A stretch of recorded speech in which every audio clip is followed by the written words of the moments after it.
Ici Roger Clavet, bienvenue à Interroger. Cette semaine, je vous amène dans une ville où il se passe beaucoup de choses, mais sur le plan particulièrement culturel, communautaire. Regardez derrière moi, vous voyez le nom Cap Santé. Dès qu'on prononce ce nom-là, on a des images d'écriture, de peinture, d'art visuel, d'art dramatique. En tout cas, il se passe beaucoup de choses ici à Cap Santé. Et puis, j'ai décidé d'aller rencontrer, par exemple, une écrivaine de l'endroit qui en est déjà à son 10e ouvrage et qui va nous ouvrir un peu son univers d'écriture, nous expliquer qu'est-ce qui l'inspire.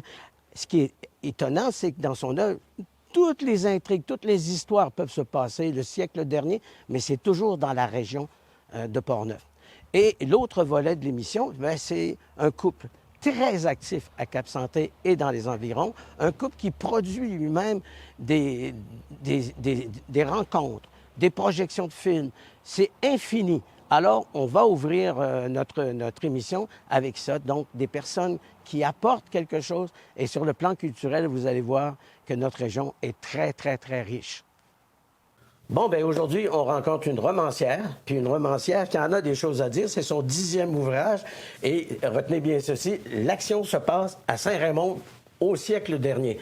Bonjour, Mme Bergeron, ça va bien? Bonjour, oui, ça va bien, merci. Écoutez, je suis très, très heureux de rencontrer une auteure aussi prolifique.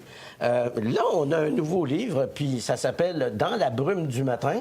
J'espère qu'on est le matin, mais qu'il n'y a pas trop de brume chez vous en ce moment. Lise Bergeron, dites-nous, comment est né ce projet d'écriture-là? Puis vous allez nous donner un petit peu plus de détails. Pourquoi j'achèterais ce livre-là, par exemple? En fait, dans la brume du matin, ça se passe à Saint-Raymond, effectivement, qui est dans le comté de Portneuf.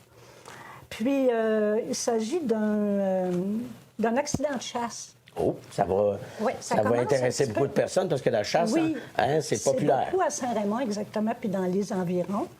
Fait qu'à ce moment-là, le personnage principal, qui s'appelle Samuel, lui, c'est le guide. OK. C'est un guide. Puis c'est un guide qui est reconnu depuis des années. Ouais. Puis là, c'est ça, c'est que dans les trois personnages qui sont avec lui pour cette chasse-là, il y en a un là-dedans qu'on va apprendre avec le temps, qu'il connaissait déjà. OK. Et celui-là, il en veut depuis longtemps. Et tout ça, on ne le sait pas au début encore, là, non, mais il va y avoir un événement tragique. Tragique, oui, exactement. On peut le mentionner, hein, c'est pas, il n'y a pas de... Oui. Non, en autant qu'on ne dise pas ce qui va se passer. Ah ben non, là, ça ne vaudrait pas la peine de l'avoir écrit ni de le lire. Exactement. Alors, l'accident fâcheux, c'est un accident de chasse et notre guide va être accusé du meurtre, si je comprends bien, c'est ça. Là, il se retrouve en prison. OK. Et arrive le policier, celui-là, là. Oui. Qui est un costaud, qui mène le job, un peu partout. Oui. Ça fait que là, il essaie, mais avec le temps, il va finir par se rendre compte que c'est pas vrai que c'est Samuel, parce que c'est le guide qui a tué le deuxième chasseur, mais que ça vient de l'autre. OK. Puis ça, c'est au fil des pages. Ça, c'est au fil des pages. Il y a une intrigue, il y a des personnages, il y a de l'amour, hein? Il y a évidemment, aussi tout ça. Sûr, qu'est-ce qui vous inspire le plus à écrire? D'abord, dans la vie, avant d'être écrivain, vous faisiez un travail. Qu'est-ce que vous faisiez? Infirmière. Ouais. D'infirmière, vous rêviez déjà d'écrire? Moi, j'ai rêvé d'écrire à partir du moment où j'ai appris à l'école à lire. Déjà, j'étais enfant. Puis je me contais des petites histoires dans ma tête. Étiez-vous une lectrice vous-même, à la bibliothèque? Oh mon Dieu, oui, j'en ai lu des livres, c'est incroyable. Vous viendrez voir dans mon bureau, il y en a quasiment jusqu'au plafond. On va y aller certainement. Dans l'univers d'une écrivaine, c'est pas tous les jours qu'on a cette occasion-là d'aller voir de près. Mais qu'est-ce qui a fait que... infirmière, il me semble qu'on ne pense pas du tout à l'écriture, on est pris par son travail. C'est parce que à mon âge, à moi, là, il n'y avait pas, à le début des années 60, il n'y avait pas tellement d'ouverture pour les femmes. Oui, tu avais infirmière, Après ça, tu avais maîtresse d'école, puis tu avais femme à la maison. Puis hôtesse de l'air avec un peu de chance. Ouais, ben là, ça t'apprenait un body pour aller avec, puis ça prenait... Excuse l'expression. Non, mais c'est drôle. Mais bon, il y aurait pu avoir un roman qui vous inspire à partir d'un personnage comme ça. Ben, ma mère était maîtresse d'école. OK. Fait que déjà là, en partant, ma mère, elle était beaucoup... elle tenait beaucoup à ce que c'est qu'on ait une belle éducation, une belle instruction surtout. Puis à travers de ça, ben, j'ai toujours eu en moi ce besoin-là d'écrire. Tu sais, je me retrouvais l'autre fois avec des affaires que j'ai écrites quand j'étais jeune. Tu sais, des cahiers. Est-ce que ça a une certaine valeur encore pour vous de regarder ça? Pas vraiment. Là. Mais dans des salons du livre, vous avez maintenant un public qui vous suit, puisque ben oui, il y a des gens qui doivent aller vous rencontrer. Qu'est-ce qu'on vous dit généralement dans un salon du livre qui fonctionne bien, là? Oh mon Dieu, j'ai tellement aimé votre roman. Oui, ils disent ça. Ah oui. Mais ça, c'est un peu naturel, si on veut. Ouais. Mais est-ce qu'il y a des confidences? Est-ce que ça... J'ai un nom qui est arrivé? Oui, ça, vous avez raison. Souvent, les gens vont dire, mon Dieu, on dirait que vous avez écrit ma vie. Hein? Oui, il y a une madame qui m'avait dit ça, on m'a donné, on dirait quasiment que vous avez écrit ma vie. Comment on se sent quand on se fait dire ça? Je me suis sentie vraiment là, bien puis mal en même temps. C'est drôle, hein? Ça dépend du personnage. Hein, si on Oui, lui fait mais jouer la un madame, mauvais elle rôle. avait l'air... Non, mais une personne qui avait eu à subir beaucoup de... oui. De violence. De violence, tu sais. Il faut que j'aille avec les personnages de l'époque. Tu sais, les femmes, dans ce temps-là, il y en a qui avaient le dessus sur le mari, mais la plupart, c'était le mari qui avait le dessus. C'était l'inverse, hein? C'était ça un petit peu. Lise, ça nous fait vraiment plaisir de vous rencontrer, Lise Bergeron. Puis on va dire aux gens de se le procurer. On peut le trouver dans des distributions de livres. Ouais. Dans les pharmacies aussi. Oui, hein? Il y en a. Ah oui, puis c'est les éditions JCL. Oui. Alors, si vous voulez le trouver, édition JCL. Dans la brume du matin. Jean-Claude Larouche. C'est Jean-Claude Larouche qui a pris sa retraite. Oui. Puis, vous avez été édité presque... Tous vos livres sont là. Presque tous. Oui, puis lui, en prenant sa retraite, là, il a demandé de garder la JCL. Ah oui, oui, sa marque de commerce. C'était sa marque de commerce. Même si aujourd'hui, il n'est plus là-dedans vraiment, là. Bien, il a fait son JCL, nom. Ben, Lise Bergeron, merci infiniment. Ben, ça me fait plaisir. C'est moi qui vous remercie.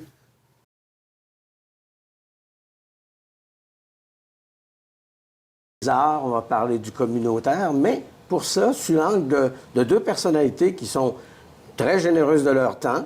Quand vous allez à Cap-Santé, ce sont des incontournables. Alors, il s'agit de Nicole Robert et Aubert Tremblay. Bonjour. Bonjour, Roger. En tout cas, moi, je vous connais un petit peu, mais c'est la réputation qui vous précède. Si vous arrivez ici dans la région de Portneuf, mais précisément à Cap-Santé, il y a des traces de votre passage et vous êtes, ma foi, très fécond, vous produisez beaucoup. Puis moi, ne venant pas de la région, ben, j'ai vu certains trucs qui concernaient l'un et parfois l'autre et parfois les deux. On va essayer de démêler tout ça. On va commencer par un projet de documentaire qui s'en vient bientôt, là, qui est offert. Ça concerne tout ce qui... une activité que vous avez créée qui s'appelle Ciné-Parlotte. Alors, parlons de Ciné-Parlotte. En fait, c'est une activité qu'on aime bien parce que ça permet aux gens de se rassembler et de discuter d'un sujet en particulier. Ouais. Chose qu'on ne fait plus avec nos jours, c'est de se rassembler puis jaser. Oui, parce qu'en réalité, quand tu vas voir un film, je ne dois pas être le seul, on aimerait ça poursuivre l'échange. Mais là, c'est filmé, c'est terminé. Il y a une réflexion. Vous avez saisi le moment pour dire...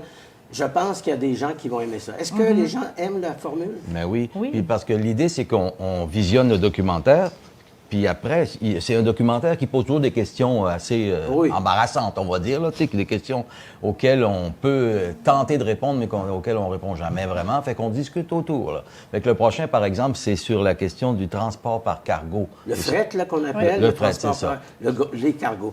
On doit s'attendre sans livrer le punch, là. C'est un documentaire, on m'a dit, troublant parce que ça expose une réalité très dure pour certaines personnes, en particulier les travailleurs. Et pour l'environnement, évidemment. Alors, tout ça pour nous fournir des bébelles, si je peux dire, nos objets de consommation à bon marché. Et on n'a pas idée qu'il y a des gens qu'on entre là-dedans, dans des convoyeurs, des trains, des wagons, puis c'est une main-d'œuvre. C'est un peu ça l'idée derrière ça. Puis il y a les risques écologiques aussi. C'est ça. Alors, il y aura une discussion tout de suite après. On n'a pas personne de l'équipe qui a tourné ça, mais c'est un documentaire qui fait le tour un peu partout en ce moment. Ben, c'est un documentaire. En général, on les trouve sur Internet, les documentaires. Okay. En fait, le documentaire, c'est toujours seulement le prétexte à la discussion. Mais c'est pas vieux, là. C'est pas vieux, non, c'est ça. Par exemple, la dernière fois, fois, on avait un documentaire sur la sensibilité aux ondes électromagnétiques et aux odeurs, si je peux dire. C'est une réalité qu'on connaît mal. Puis on avait quelqu'un de la région même qui était hypersensible à ça, justement. Fait que ça a fait une discussion extraordinaire parce qu'on avait un témoin de ça. Et l'autre jour, c'était sur une question qui se passait en Afrique, puis il y avait quelqu'un qui avait travaillé en Afrique aussi. Fait que ça fait des discussions riches, là, justement. Ben absolument. On parle pas de la pluie puis du beau temps, là. On parle de vrais problèmes. Et on n'est pas dans son salon à regarder un film qui nous a dérangé, mais qui dit, bon, ben c'est quoi là-dedans? Ah, c'est tantôt, tout le monde en parle. On n'occupe pas notre pensée très longtemps avec un seul sujet, on en prend un autre. Puis là, il y a eu le temps au moins de voir une réflexion. Ouais. C'est conscient dans votre désir de faire bouger la communauté, de dire, il faut réfléchir, il faut bouger. Bien, vas-y. Mais en même temps aussi, les gens, souvent, ils n'ont pas trop d'idées du sujet qu'on va parler. Fait que là, il y en a plein qui vont dire « Ah, mais coudonc, moi, je n'avais pas regardé cet angle-là. » Fait qu'en étant entouré de d'autres personnes, on a différents points de vue aussi qui arrivent. Il n'y a pas de préjugés. Ah non. Si on dit, ben là, on dit tout, ben il y en a peut-être qui ne viendront pas. J'aime pas ces sujets-là. Ouais. Pas grand monde qui aime voir la douleur humaine sous toutes ces formes, mais il y a aussi la beauté, il n'y a pas juste les documentaires. Mais là, la douleur, on la partage, on la comprend un peu plus. C'est différent du média social. Où là, on est tout seul pareil dans le média social, même si le monde entier peut nous répondre là, sur Facebook. Oui, là. Qui alors nous répond? Il y a des logarithmes qui peuvent... puis on s'engueule facilement. C'est plus difficile autour de la table ici de s'engueuler, parce que c'est ici même qu'on fait ça. Là. Donc, le respect s'impose presque automatiquement. Ben oui. Moi, j'ai été dans des bibliothèques où maintenant, c'est tellement clivé, tellement de clivage dans les conversations que le conférencier arrive à la période de questions. Puis il y en a à gauche, il y en a à droite, puis ça s'engueule. Puis le conférencier dit, moi, j'en ai donné toute ma vie, mais j'ai jamais vu ça. Là.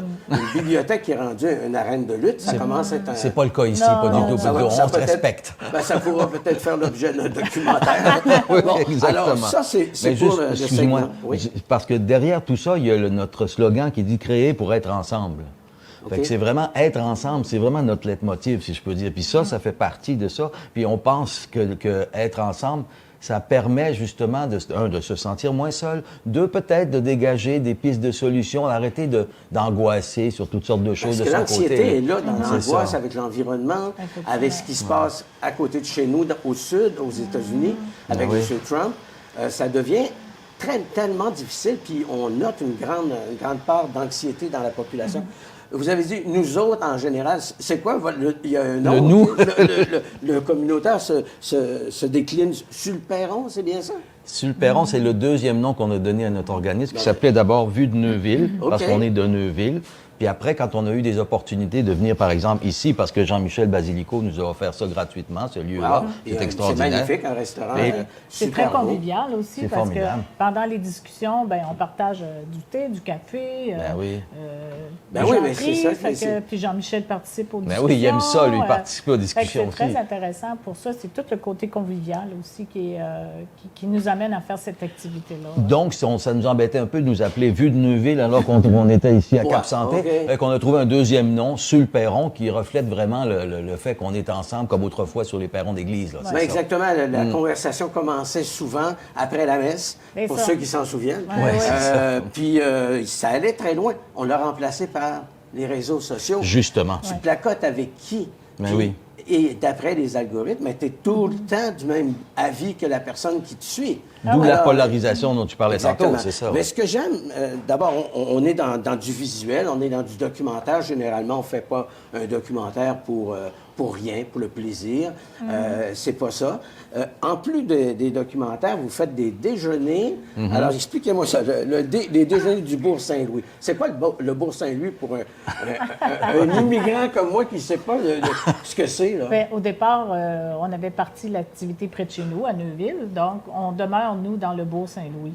C'est un quartier de Neuville. C'est l'origine de Neuville. C'était l'origine de ça. Maintenant, vu qu'on est à l'extérieur, on l'appelle le déjeuner du bourg. Il y a toujours un bourg à quelque part aussi. Oui, c'est ça. Alors, on a eu l'opportunité ici aussi à Cap-Santé. La municipalité de Cap-Santé nous a offert ça. Merci à Cap Santé, merci à Nathalie Plamondon, c'est formidable. Parce qu'ici, dans la salle en face, là, de l'autre côté, on fait nos déjeuners là maintenant. Ouais. Donc, bien ancré dans Cap Santé et les activités débordent largement. Il y a des gens qui viennent d'un peu partout. Là. Ah oui, ben oui. Bon. Qu'est-ce qu'il reste d'autre à raconter? Parce que vous avez de nombreuses activités. Là, les officiels, les officieuses, mais d'autres activités. Mais on chante ensemble aussi. Ah, vous chantez? Ben oui. Au lieu de vous engueuler comme couple, on chante. C'est une solution. On va proposer ça à d'autres personnes. Quelle forme ça prend? En fait, on va peut-être vous parler du déjeuner, qui est une autre activité qui favorise la création et d'être ensemble aussi. Pour être Parce ensemble. que le déjeuner, c'est quelqu'un de la région qui offre le déjeuner. Et puis, les gens peuvent faire une prestation sur scène. Les gens, la seule contrainte qu'ils ont, c'est d'avoir 7 minutes à nous accorder, en fait. Fait que tu pourrais venir nous chanter 7 minutes quelque chose de ton cru. Ah oui, ça pourrait. Pourquoi le monde est sans amour? Ça a dû être chanté déjà. Non, je te le propose, c'est bon, je te suggère. Mais les gens, ils peuvent s'exprimer. Bien souvent, c'est des débutants qui ont le goût de soit chanter, soit s'exprimer dans un art de la scène. On offre tous les arts de la scène. Il y a déjà eu de la marionnette, Mais c'est parce que vous baignez dans ce milieu-là. Je pense qu'Aubert joue de la guitare, si j'ai bien compris. Puis Nicole chante. Nicole chante, vous vous accompagnez. Oui, exact. Est-ce que vous produisez un spectacle, seulement vous deux? Ou... Ça arrive. Ça arrive? Oui, Actuellement, on est en train de préparer un spectacle à 6 personnes, justement, de la région. Je ne sais pas, on ne sait même pas comment on s'appelle encore comme groupe. Là, les noms, ça n'a pas l'air difficile de vous en trouver à tous les 6 mois. Là. Ah, mais pour notre groupe de musique, on a de la difficulté. Oui, ça fait des c'est mois ça, qu'on on cherche. peut Si quelqu'un peut nous aider à trouver un nom pour notre groupe de musique, ça serait parfait. Qu'est-ce qui serait un bon critère pour le nommer? Parce que c'est toujours ensemble. C'est ensemble, réunir c'est les gens. C'est ça, on fait de la musique un peu, on fait des chansons, puis de tous les styles, fait que c'est difficile de trouver un angle. On n'est pas du rock, c'est pas du jazz, c'est les chansons. Mais c'est très large comme éventail parce que je sais que vous habitez une maison centenaire. Hein? Oui. Il y a des gens, Félix, il disait, c'est pas parce que c'est un vieil arbre qui donne des vieilles pommes. Est-ce que dans une maison centenaire, on va faire des chansons centenaires ou on reste quand même à jour? Oui, c'est ça. Donc, on fait de la chanson comme ça. Puis j'essaie d'organiser des affaires comme ça. Ici, justement, pendant cet été, j'essaie avec le club de guitare qui se produit à Saint-Uribe, j'essaie d'organiser les dimanches soirs ici pour qu'il y ait toujours un chansonnier. Ça fait déjà quelques mois là, que vous faites ça? Le quoi, là? Le club de le guitare. Club de guitare, le club de guitare, ça fait très longtemps que ça existe. 30 ans, ça fait 30 ans, ouais. 35, je ne sais plus. C'est Là, ça. mais en fait, on a notre organisme qui s'appelle Villeneuve-sur-le-Perron, où on organise les déjeuners, les ciné-perlottes, et aussi on a produit souvent des spectacles. Là. Inviter des artistes à faire quelque chose sur scène. Mais vous semblez miser Mais beaucoup à sur part l'art. ça- Oui, c'est Comme c'est un basé déblocage, là-dessus. parce que souvent, il y a des gens qui vont dire l'art, c'est tout le temps l'enfant qui est moins gâté de la famille, Exact. dans les subventions et tout ça. Il y a beaucoup de vos projets qui ne sont pas subventionnés. Ah là. non, on n'a pas du tout. Maintenant, ils sont plus subventionnés. On a déjà eu des subventions, mais là, on en Mais a. est-ce Non, que c'est non, mieux on ainsi? fonctionne. Parce qu'on dirait que il y a plus de projets depuis qu'ils sont moins subventionnés. Y a-t-il un lien ou... Non, le seul je pense lien, c'est que que c'est du travail, chercher des subventions. Oui, c'est ça. puis je pense aussi les gens, on est dans une période où ils ont le goût de se rassembler aussi, de C'est ça. partager. Donc, c'est une opportunité, en fait, je te pour dire, créer des occasions pour que les gens puissent partager quelque chose ensemble. C'est beau, l'Internet, mais c'est pas le contact humain là, qui est là non plus. C'est mieux le contact humain. Mais je voulais pas poser la question parce que c'est pas de mes affaires, mais comment vous vous êtes rencontrés? Est-ce que c'était autour d'un truc culturel ou quelque chose? c'est drôle. Parce que ça pourrait être l'origine d'une rencontre. Ouais, Malgré ça qu'on aurait pu. lutte contre les médias sociaux, on s'est rencontrés sur Internet. Ah bon! Ah, ça s'est fait comme ça. Oui, Eh ben. exactement. Puis on a appris qu'on avait fait on avait un parcours On a tellement un parcours semblable. là. semblable aussi. C'est ça. Vous l'auriez jamais su si vous n'étiez pas rencontrés. Et Internet a joué ce rôle Ouais. de Parce trait qu'on d'union. restait dans le même quartier. Oh, curieusement, on restait à allait une rue de l'un de l'autre, là. C'est incroyable, ça. Vous auriez C'est fait ça. un avis de recherche, puis ça n'aurait pas été long, vous l'aurez trouvé tout de suite. Mais c'est quand même étonnant. Donc, vous misez sur le communautaire. Vous avez de l'expérience dans l'organisation d'événements aussi. On l'a eu On avec, l'a appris, avec avec Ville-Neuville, notre cette organisme, expérience-là. ouais. ouais. On dit toujours, et j'en ai parlé à plusieurs autres organismes communautaires, la recherche de bénévoles, souvent, c'est difficile. Ah, parce que maintenant, ils sont sollicités, services de santé craquent, on a besoin, des besoins urgents. Comment vous faites pour mobiliser les gens? Parce qu'il n'y a, rien à gagner, là, en réalité. On est 4, là, actuellement, pour notre organisme. Fait qu'on fonctionne à 4. On prend ce qu'on est capable de faire. C'est quoi le secret? Puis je termine avec ça. Le secret pour que vous soyez encore heureux à organiser ces événements-là. Puis, voyez-vous le jour où il n'y en aura plus? Ou, C'est quoi ton secret, toi? Je ne sais pas. Je veux dire, le fait de rencontrer différentes personnes aussi,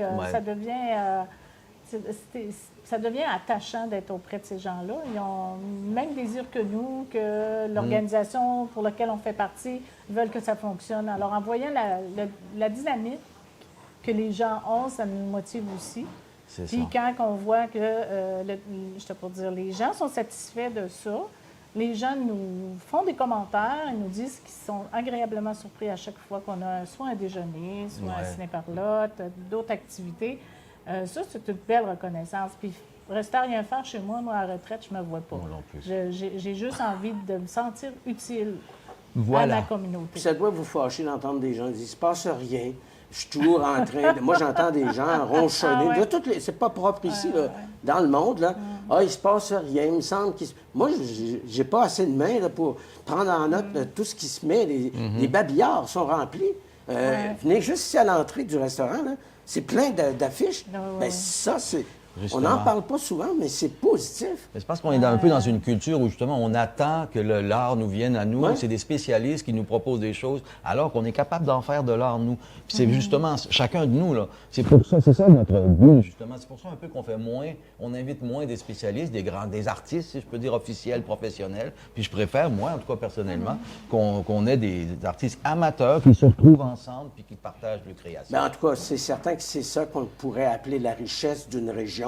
D'être capable de produire sans attendre que d'autres régions viennent nous envahir avec des produits qui n'ont rien à voir avec ici, avec le terroir. C'est ce que j'appelle l'art de proximité. C'est ça, l'art de proximité. C'est souvent aussi des activités gratuites. C'est accessible aux gens, surtout dans les temps durs qu'on vit. Aller voir un spectacle puis être obligé de défrayer 100, 200 $, je trouve ça puis ça coûte moins cher que de consulter un psychiatre. Puis on n'est même pas capable d'avoir accès. C'est la meilleure pilule santé, c'est les activités communautaires. C'est ça, quand c'est moins cher, puis qu'en plus, c'est souvent plus enrichissant parce que tu connais tes voisins. Alors que quand tu vas voir un spécialiste, un artiste professionnel, tu ne le connais pas, tu ne le connaîtras pas, puis tu ne le rencontreras pas. C'est lui qui est à côté de toi, justement. Mais ça permet aussi aux gens qui vont, mettons, sur la scène pour le déjeuner. Il y en a qui ne sont jamais venus, là, même dernièrement. Oui, c'est vrai. Ils sont super nerveux, tout ça, mais il n'y a pas de jugement. Ils sont accueillis, c'est chaleureux. Puis même dernièrement, il y a quelqu'un qui est passé, puis après, il a dit « Ah, c'est merveilleux, je reviens. » C'est ça. Fait que là, elle était nerveuse comme ça sur la scène, là. Mais elle veut revenir. Ben, on va laisser Céline Dion aux autres. C'est ça, exactement. Mais c'est très méritant, son retour, mais en même temps, on a assez de production ici pour alimenter une programmation vraiment variée et intelligente, il faut le dire. C'est pas juste « Ah, c'est beau, les fleurs, il y a des réalités moins belles ». Mais à plusieurs, ça se digère mieux. C'est ça, exactement. Alors, il me reste à vous remercier, Nicole et Aubert. Merci beaucoup. Merci, Roger. Bon, nous voici à la fin de notre émission, le temps de vous inviter à notre prochaine. Je vais vous faire une confidence. Très heureux que l'émission soit terminée parce que j'avais peur. On est le 1er avril. Nos invités craignaient qu'on leur pose un poisson d'avril. Quand on disait « on veut vous rencontrer », « Ah, c'est sûrement un poisson d'avril, le 1er avril ». On a réussi à compléter l'émission et on a évité le poisson d'avril. Là-dessus, je vous souhaite une très bonne fin de soirée, une fin de journée. À la prochaine.